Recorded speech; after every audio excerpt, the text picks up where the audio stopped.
Imagine your body's immune system acting like a wrecking ball, just systematically destroying the structural scaffolding of your most sensitive tissues. leaving behind nothing but rigid, painful scar tissue. Yeah, exactly. And for decades, the only medical solution for conditions like this was to, hit the pause button with heavy steroids. But today, we're looking at a breakthrough that doesn't just pause the wrecking ball, it actually airdrops a microscopic blueprint directly to your cells, telling them exactly how to clean up the wreckage and rebuild. Right, we are crossing a major threshold here. We're taking a stack of clinical reports, dermatological reviews, stem cell research papers, and uncovering a really profound shift in how we approach regenerative medicine in women's health. Welcome to the deep dive. Our mission today is to explore a fascinating microscopic cellular messenger, these things called exosomes, and specifically how researchers are using them to treat a devastating chronic inflammatory condition called vulvar lichen sclerosis, or VLS for short. Yeah, and for you listening, think of this as an exclusive look into the future of medicine. We are moving away from surface-level symptom management and diving deep into the submucosal layers. We're going to explore how exosomes actively reduce the oxidative stress that literally turns your cell membranes rancid. Which is a crazy visual. It is. And how they neutralize toxic zombie cells to regenerate healthy human tissue from the inside out. So to grasp the magnitude of this paradigm shift, we really have to start by understanding the war zone we're trying to heal. Vulvar lichen sclerosis is incredibly misunderstood. Oh, absolutely. It frequently gets brushed off in general practice as merely a bad rash or like a minor skin irritation. Which completely downplays what the patients are actually experiencing. I mean, the sources we reviewed detail some incredibly severe symptoms. Right. VLS is a chronic progressive inflammatory dermatopathy. It fundamentally destroys the normal, healthy architecture of the vulva. We are talking about relentless pruritus. And that's just maddening, agonizing itching, right? The kind that disrupts sleep and daily life. Exactly. Along with deep burning sensations. Dyspareunia, which makes intercourse deeply painful or even impossible. And over time, a severe scarring and fibrosis that literally alters the physical anatomy of the vulva. The psychological toll of that alone is devastating. But let's get into the mechanics of this. Why is this happening? What is going on at the microscopic level that causes such intense physical destruction? Well, it stems from a catastrophic immune dysregulation. The body basically begins attacking its own structural foundations. There are two major culprits highlighted in the literature driving this destruction. Okay. The first involves autoantibodies that actively target something called extracellular matrix protein 1, or ECM1. Okay, let's unpack this for a second. Think of ECM1 as the steel scaffolding in a high-rise building. It's a critical framework that holds the tissue, the blood vessels, and the surrounding cells together in their proper places. Right, that analogy works perfectly for the second culprit too, which is a specific microRNA known as miR-155. Wait, what does that do? So in a healthy environment, microRNAs help regulate inflammation. But in VLS, miR-155 goes rogue. It goes into absolute overdrive and whips your fibroblasts into a frenzy. And fibroblasts are basically the microscopic bricklayers of your body, right? They produce collagen and build tissue. Exactly. But when miR-155 hyperactivates them, instead of building healthy tissue, these bricklayers blindly dump thick, rigid scar tissue everywhere. So if ECM1 is the steel scaffolding, the autoimmune response in VLS is like a wrecking ball smashing through the framework, and then your rogue bricklayers rush in and try to fix the damage by pouring concrete over everything. Yeah, that's exactly it. What gets left behind isn't flexible, healthy tissue. It's rigid, non-functional scar tissue. The building loses its flexibility and its structure. Oh. And to make matters worse, as that wrecking ball is swinging, there is a secondary, equally insidious mechanism of destruction happening at the exact same time.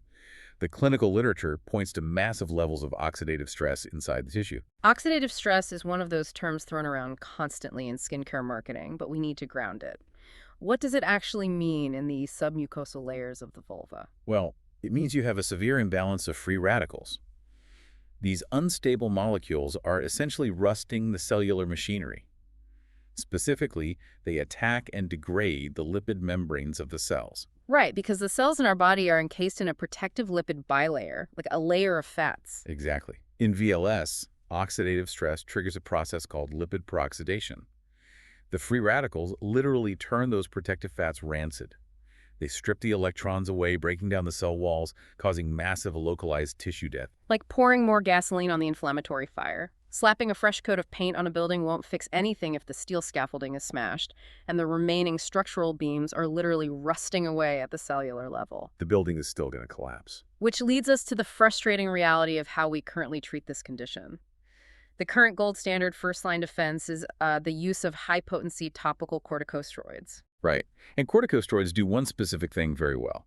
They act as a massive pause button on the immune system. They suppress the inflammation, stop the swinging wrecking ball, and for many patients, offer a reprieve from the agonizing itching and burning. Yeah, but wait, I have to push back here based on the biology we just established.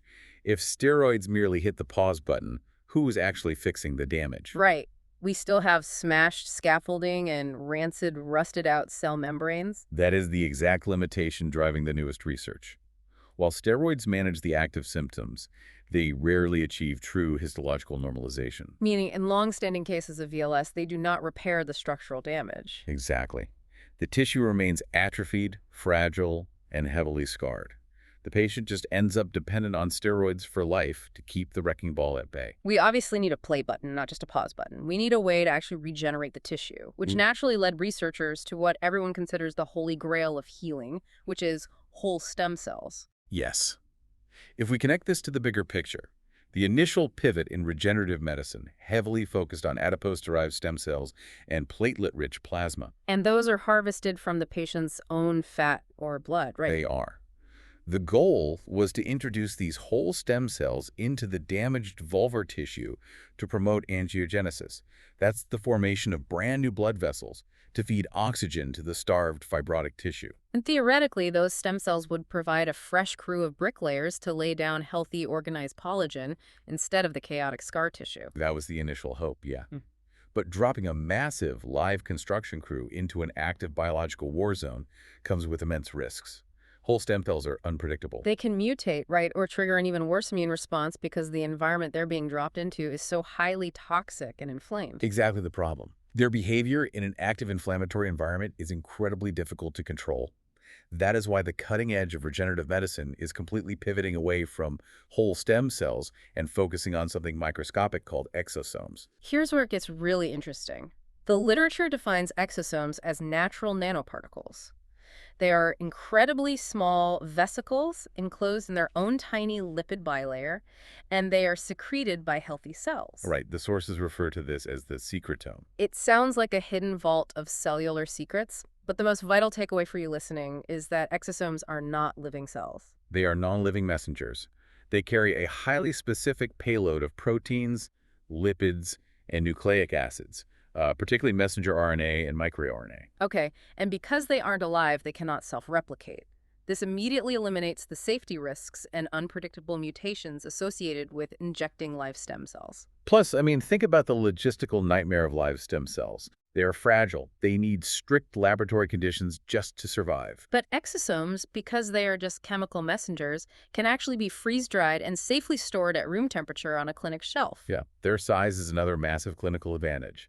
They are true nanoparticles. Meaning they're small enough to be completely sterilized by microfiltration. Right, and critically, they can penetrate far deeper into the mucosal layers than a bulky whole stem cell ever could. Let's reframe our building analogy. Instead of shipping in a massive, chaotic construction crew of live stem cells and hoping they don't tear the place up, exosomes are like airdropping a USB drive directly to the local workers already on site inside your tissue. I love that analogy. Yeah, you plug in the drive and it downloads the exact architectural blueprints and instructions needed to fix the scaffolding. They don't do the physical building.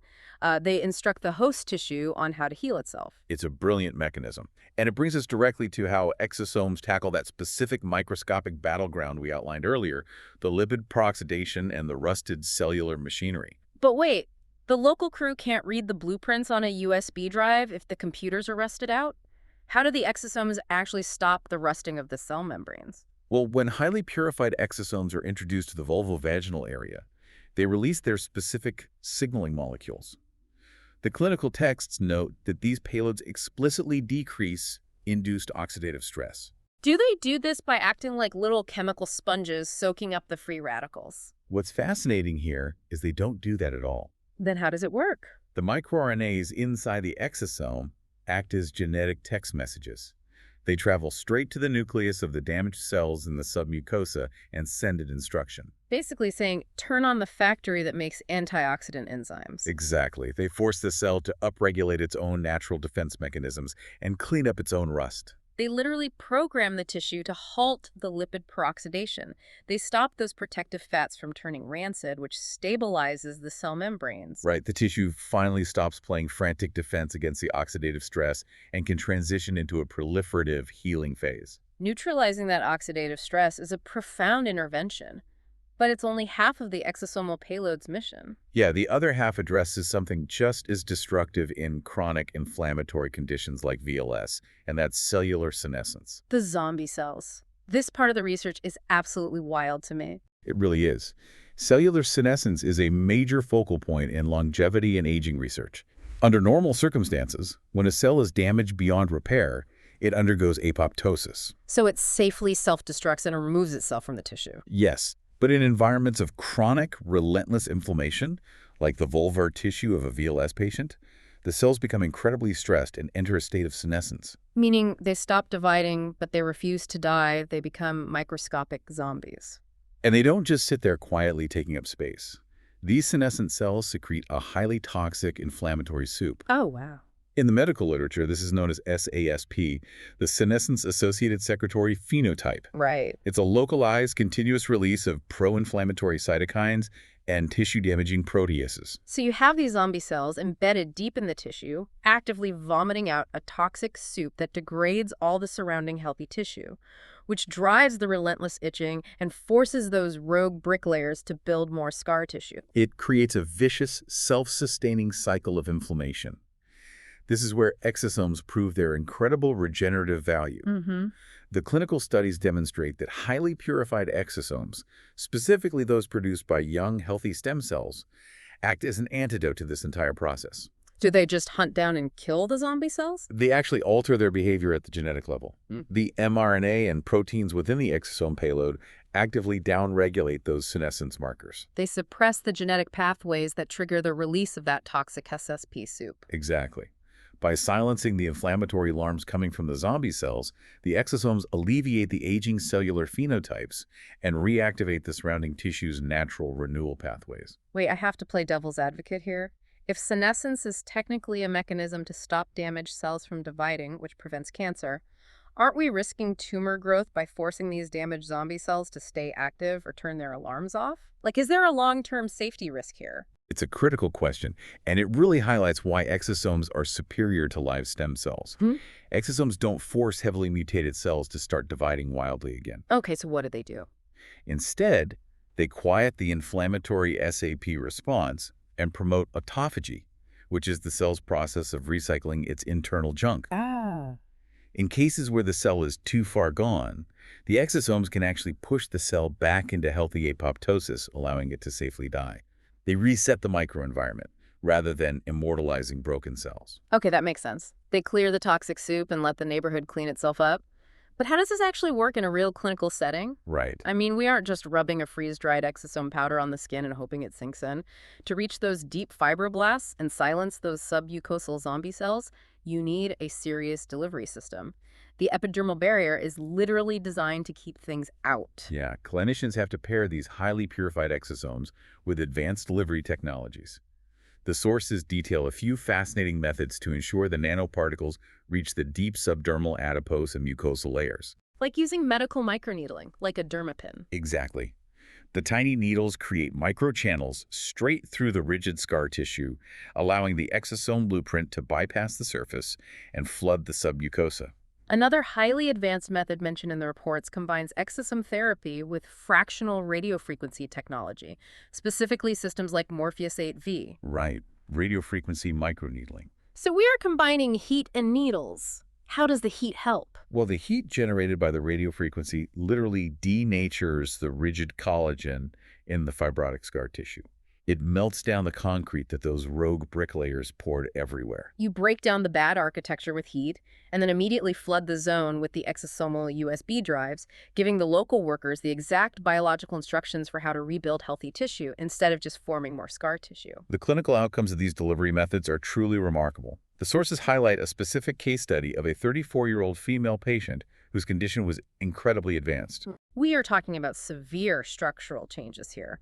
Her skin had become hardened, heavily scaled, and lost its pigmentation, all accompanied by that intense, agonizing itching. Right, it was a classic case of the local tissue completely failing under the weight of the inflammation. And she underwent a monotherapy treatment, meaning she only received the exosomes, no heavy steroids. She had 5 sessions using synthetic exosomes delivered via a dermapin, spaced about 10 days apart. And following the treatment course, not only did the agonizing itching completely stop, but the physical architecture of the tissue actually normalized. The exosomes reverse the acanthosis, which is that abnormal, rigid thickening of the skin, and they cleared away the heavy, scaly layers of hyperkeratosis. All because the treatment finally addressed the root biological cause. The exosomes neutralized the oxidative stress, which stopped the lipid peroxidation from turning the cell membranes rancid. And they silenced the senescent zombie cells that were flooding the area with toxic soup. Exactly. They provided the blueprints for a healthy extracellular matrix, rather than just hitting the pause button with the immune system. So what does this all mean? If we step back and look at this entire stack of research, it represents a monumental leap in how we approach chronic inflammatory conditions. It really does.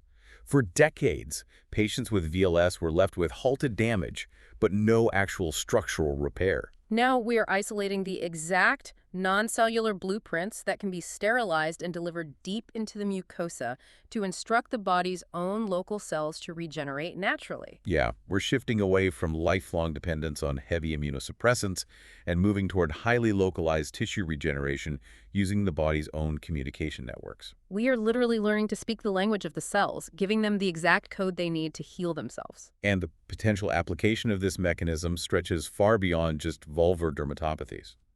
The frontier of regenerative medicine is expanding rapidly. Which leaves me with a final, slightly provocative thought for you listening to chew on.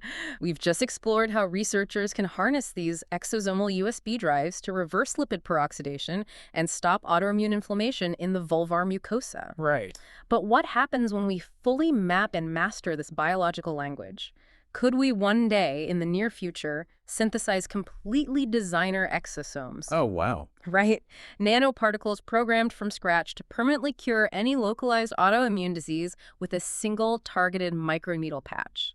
If we can rebuild the scaffolding and clear the rust in VLS, the blueprints for healing just about anything might finally be within our grasp. It is the exact horizon the medical community is moving toward. It's incredible.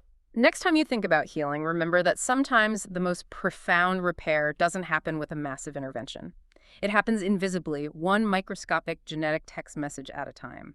Thanks for taking the deep dive with us.